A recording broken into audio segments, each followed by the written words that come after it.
Yang kedua, Bapak Ibu, mengapa? Apa alasan orang percaya itu bisa teguh dalam iman? Karena kita mempunyai banyak saksi bagaikan awan yang mengelilingi kita. Marilah kita menanggalkan semua beban dan dosa yang begitu merintangi kita. Dan berlomba dengan tekun dalam perlombaan yang diwajibkan bagi kita. Marilah kita melakukannya dengan mata yang tertuju kepada Yesus. Yang memimpin kita dalam iman. Dan yang membawa iman kita itu kepada kesempurnaan. Yang kedua adalah ada tujuan yang pasti. Ada tujuan yang pasti. Alasan kita untuk tetap teguh dalam iman adalah karena ada tujuan yang pasti. Untuk tujuan yang tidak pasti saja, orang menyerahkan hidupnya. Apalagi di dalam Tuhan. Tuhan kita itu Tuhan yang real. Tuhan yang nyata. Ada tujuan yang pasti. Jadi pengiringan kita ini pasti. Haleluya. Pengiringan kita ini pasti, Bapak Ibu. Ada tujuan. Kenapa orang-orang ini, tokoh-tokoh iman ini, mereka mempertaruhkan segalanya, mewariskan imannya dari generasi ke generasi, karena ada satu tujuan yang pasti.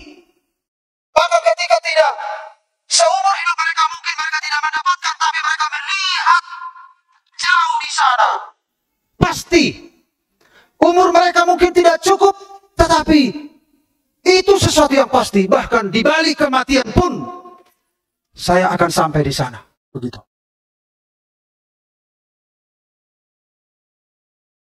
Satu pasal khusus iman. Satu pasal. Dan setiap tokoh satu ayat, 2 ayat. Begitu. Tapi luar biasa jalan cerita kehidupan setiap tokoh. Kita 2 minggu lalu mendengarkan firman Tuhan. Aku dan kisahku. Kisah kita adalah kisah-kisah mungkin yang ekstrim. Seperti yang dialami oleh Habakuk.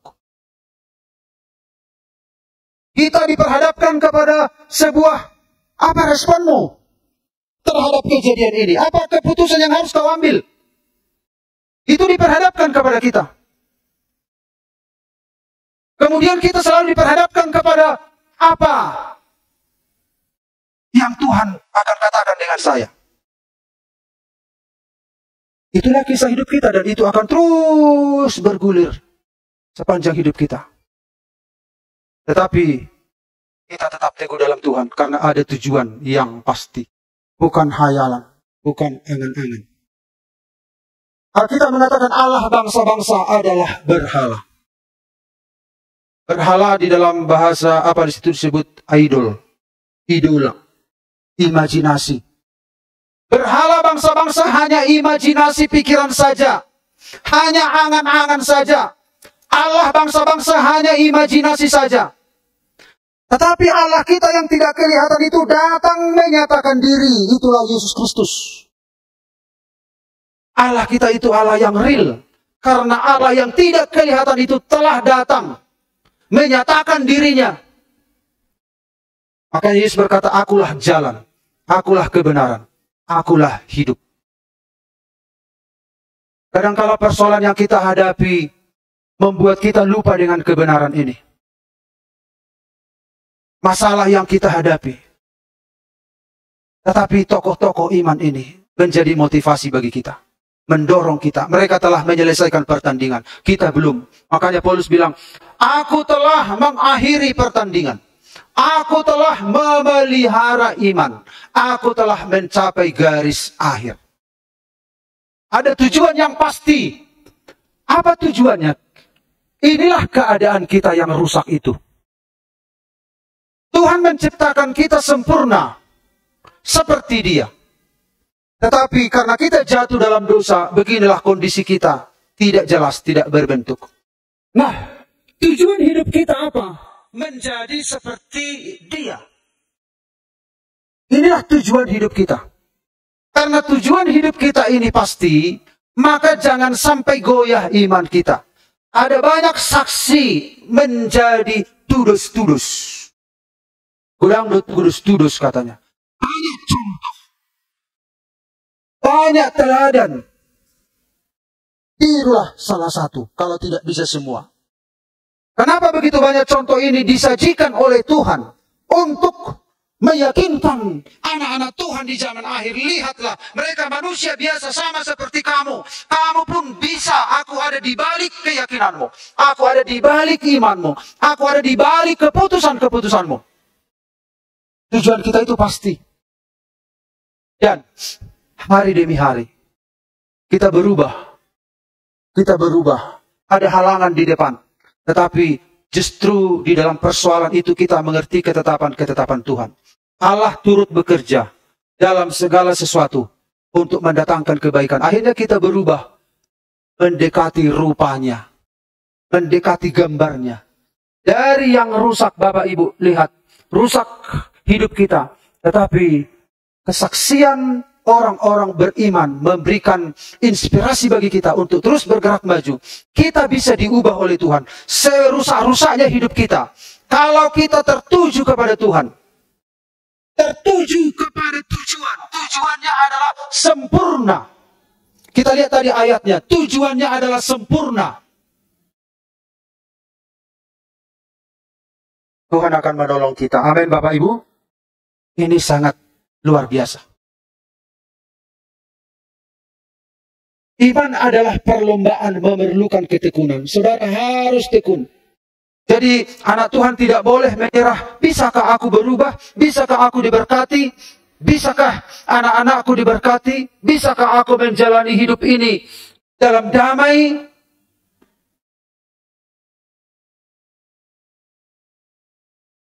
Perlu ketekunan. Fokuslah kepada kesempurnaan. Fokuslah kepada Yesus. Fokuslah kepada kebenaran. Tidak ada yang sukar bagi Tuhan. Tuhan itu kesukaannya memperbaiki yang rusak. Iblis itu tugasnya, misinya adalah merusak yang baik. Yesus berkata dalam Yohanes 10:10, dikatakan pencuri datang hanya untuk mencuri, membunuh, membinasakan. Tetapi aku datang supaya kamu memperoleh hidup dan mempunyainya dalam segala kelimpahan. Jadi Tuhan itu mau mengangkat kita. Yang rusak juga dibetulkan dengan penuh kasih sayang. Dia perbaiki kita terus. Dia perbaiki. Perlu ketekunan. Kesempurnaan iman adalah arah perlombaan. Ini arah kita. Arah kita sempurna seperti Kristus. Kebenaran. Arah kita bukanlah kenyamanan di dalam daging kita. Arah kita bukanlah supaya kita punya banyak harta benda. Tetapi kalau arah kita adalah Tuhan, di perjalanan bisa saja Tuhan memberkati kita lebih dari apa yang kita pikirkan. Amin. Tetapi tujuan kita haruslah ini dalam perlombaan. Tantangan dan rintangan ada di sepanjang jalan. Bisa persoalan ekonomi, bisa persoalan rumah tangga, bisa persoalan antar sesama, bisa persoalan karena penyakit. Rintangan selalu ada. Tetapi karena ada tujuan yang pasti, maka saksi-saksi bagaikan awan ini memberikan dorongan bagi kita untuk tetap melangkah. Amin, Bapak Ibu. Dan yang terakhir, marilah kita melakukannya dengan mata yang tertuju kepada Yesus, yang memimpin kita dalam iman, dan yang membawa iman kita itu kepada kesempurnaan. Yang ketiga, ada penuntun dalam perjalanan. Tuhan tidak membiarkan kita berjalan sendiri. Tuhan tidak meninggalkan kita. Allah kita adalah Allah Immanuel, Allah yang bersama dengan umatnya.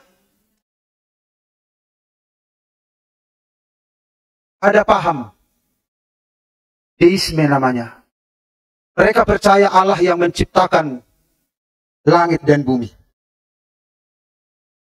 Tetapi mereka percaya setelah Allah menciptakan langit dan bumi, Tuhan menetapkan prinsip-prinsip.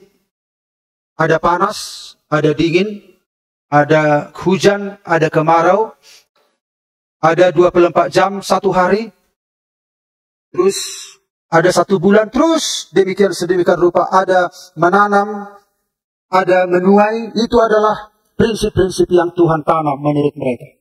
Tetapi setelah Allah menciptakan langit dan bumi dan memberikan prinsip Maka Tuhan pergi entah kemana. Tuhan tidak campur dengan ciptaannya itu. Itu paham mereka. Makanya mereka berkata, Tuhan tidak ada di dalam ciptaan. Tuhan tidak campur tangan dalam kehidupan manusia. Tuhan tidak ada di balik gempa bumi. Tuhan tidak menyaksikan. Tuhan tidak ambil bagian di dalam apa yang terjadi dalam alam semesta ini. Karena Tuhan pergi entah kemana. Tetapi Alkitab mengatakan Allah kita itu Allah yang Immanuel. Allah yang bersama dengan kita. Allah yang datang ke tengah umat-umatnya. Mendampingi umat-umatnya di dalam segala keadaan. Itulah Allah kita. Ketika dia menyelamatkan kita, dia naik ke surga. Dia mengirim kuasa Roh Kudusnya. Di dalam kuasa Roh Kudus itu Allah tertinggal bekerja untuk memimpin kita dalam perjalanan kita. Dia tidak pernah tinggalkan Bapak Ibu dalam keadaan sakit, dalam keadaan susah. Walaupun kita kadang-kala mungkin menangis di kamar sendiri, tidak ada yang melihat, tetapi Tuhan melihat. Tuhan ada di sana.